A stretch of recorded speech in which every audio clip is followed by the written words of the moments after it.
O Muni, in the last millennium, I was born as the son of certain maidservant, engaged in the service of Brahmanas who were following the principles of Vedanta. When they were living together during the 4 months of rainy season, I was engaged in their personal service.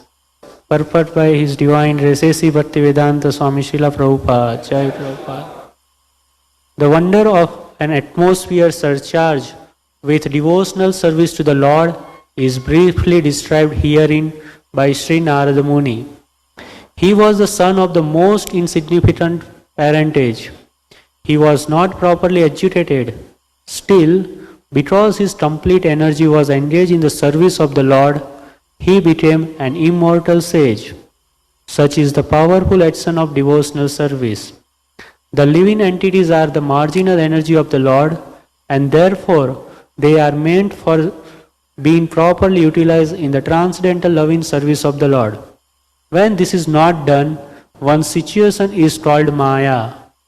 Therefore, the illusion of Maya is at once dissipated as soon as one's full energy is converted in the service of the Lord instead of in sense enjoyment. From the personal example of Sri Narad Muni in his previous birth, it is clear that the service of the Lord begins with the service of the Lord's bona fide servants. The Lord says that the service of His servant is greater than his personal service. Service of the devotee is more valuable than the service of the Lord.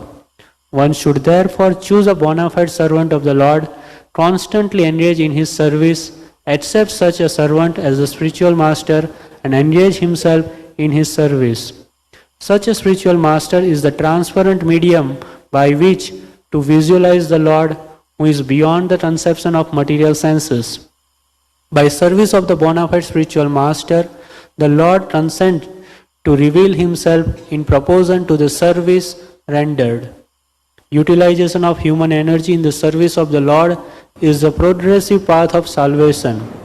The whole cosmic creation becomes at once identical with the Lord as soon as service in relation with the Lord is rendered under the guidance of a bona fide spiritual master.